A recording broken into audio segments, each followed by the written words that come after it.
Hello, my dear students, and welcome to 7th standard. So, from today onwards, we will start with the English subject. And in English subject, this is your textbook cover page, English Bal Bharti Standard 7. And in index, you will find there are 4 units. In the first unit, there is a first poem. The first poem name is Past, Present, Future. So we will start with this poem and I will explain you this poem.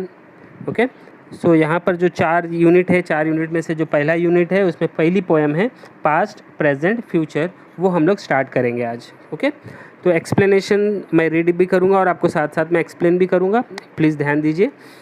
तो ये poem जो है ये काफ़ी interesting poem है क्योंकि इसमें poet जो है वो एक बच्चे से कुछ क्वेश्चंस कर रहा है और बच्चा उसका आंसर दे रहा है. इसी को पोएम बनाया गया है. इस तरीके से दिखाया है कि पोएट जो है वो किसी बच्चे से क्वेश्चन कर रहा है और बच्चा उसका आंसर दे रहा है. ओके तो यहाँ पर स्टार्ट करते हैं. Tell me smiling child what the past is like to thee. अब यहाँ पर पोएट जो है वो स्माइलिंग चाइल्ड मतलब मुस्कुराते हुए बच्चे से क्वेश्चन पूछ रहा है. क्या क्वेश्चन पूछ रहा है?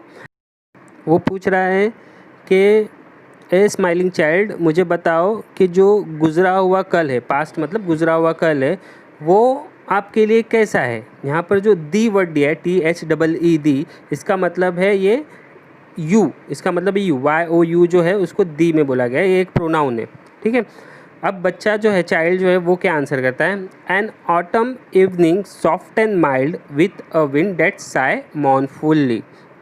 इसका मतलब है बच्चा ये बोल रहा है, आंसर दे रहा है कि जो मेरा पास्ट है, गुजरा हुआ कल है, वो एक ऑटम इवनिंग की तरह है, मतलब पतझड़ की तरह है, जो बहुत ही सॉफ्ट एंड माइल्ड. माइल्ड का मतलब है ना तो ज़्यादा गर्म ना ज़्यादा ठंडा, एकदम नॉर्मल, और एक ठंडी हवा जैसा जो मॉर्नफुली मतलब सैडली वो गुज़र चुका है, इसके लिए वो सैडली हो गया है, ख़त्म हो चुका है, गुज़र चुका है.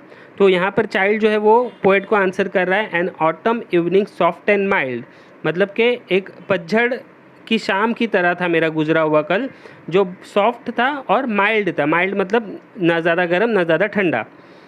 With a wind that sighs mournfully, और वो हवा के साथ गुजर गया है. और बड़े साय से, साय मतलब हम जब वो सांसें लेते हैं उसको साय बोलते हैं, तो उस तरीके से वो गुजर चुका है. मॉर्नफुली मतलब सैडली. ठीक है. ये था फर्स्ट स्टैंजा जिसमें पोएट ने क्वेश्चन किया है और स्माइलिंग चाइल्ड जो है वो आंसर कर रहा है. मैं फिर से ये स्टैंजा पढ़ता हूँ. Tell me smiling child what the past is like to thee, an autumn evening soft and mild with a wind that sighs mournfully. ये फर्स्ट स्टैंजा था. ओके अब नेक्स्ट स्टैंजा में पोएट क्या पूछता है? अब यहाँ पर पास्ट के बारे में पूछा था फर्स्ट स्टैंजा में, तो अब सेकंड स्टैंजा में देखो पोएट ने प्रेजेंट के बारे में पूछा है. Tell me what is the present are. अब पोएट पूछ रहा है कि मुझे अभी आप ये बताओ कि प्रेजेंट में जो चल रहा है, प्रेजेंट आर मतलब इस समय जो चल रहा है वो कैसा है. तो आंसर आ रहा है, चाइल्ड आंसर करता है, a green and flowery spray where a young bird sits gathering its power to mount and fly away. अब चाइल्ड यहाँ पर प्रेजेंट आर के बारे में क्या बोल रहा है कि अभी जो समय चल रहा है उसके लिए वो कैसा है?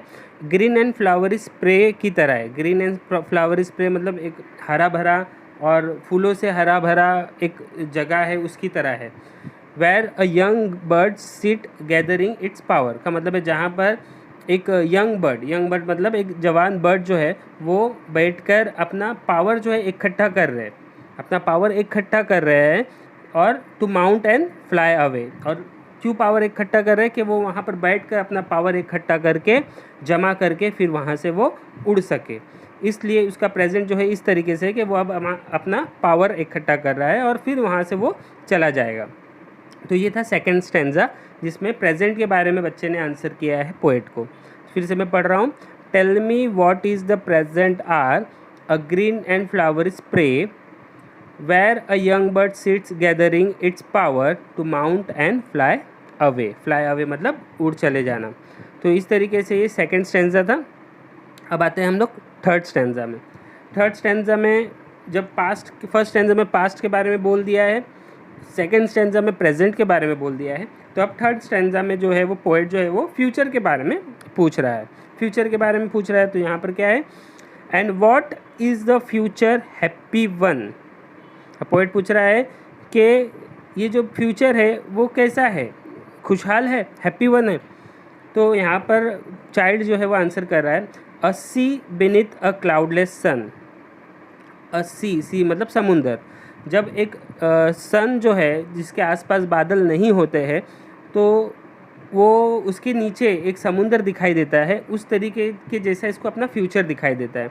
जैसे कि एक सूरज, ढलता सूरज या उगता हुआ सूरज है, उसके आसपास अगर बादल नहीं है और उसके नीचे पूरा ऐसा समुंदर दिखा, हमें कभी कभी लगता है ना कि समुंदर के पीछे से सन उग रहा है या समुंदर के पीछे जाके सन सेट हो रहा है। तो इस तरीके से ये जो है ये लाइन में बताया, अ सी बीनीथ, बीनीथ का मतलब है उसके नीचे, अ क्लाउडलेस सन मतलब सन के नीचे एक सी है, अ माइटी ग्लोरियस डेजलिंग सी। अब वो सी कैसा है, माइटी, माइटी का मतलब है बहुत ही ताकतवर, ग्लोरियस का मतलब है बहुत महान, एंड डेजलिंग सी, डेजलिंग सी मतलब चमकदार।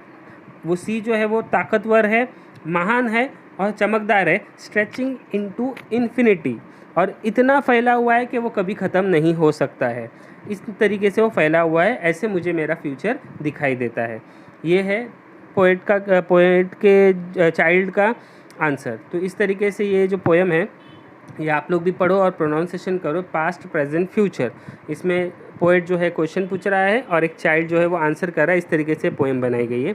मैं इस पोएम को फिर से पूरी तरीके से पढ़ रहा हूँ, आप भी प्रोनाउंसिएशंस और रीडिंग करना इस पोएम को। Tell me smiling child what the past is like to thee, an autumn evening soft and mild, with a wind that sigh mournfully. Tell me what is the present hour, a green and flowery spray, where a young bird's seed, gathering its power, the mount and fly away. And what is the future happy one, a sea beneath a cloudless sun, a mighty glorious dazzling sea stretching into infinity। ये आप लोगों का poem है जो काफ़ी interesting poem है, अच्छी poem है। प्लीज़ आप लोग इसको एक बार रीड कर दिए और समझने की कोशिश करिए। Okay, thank you.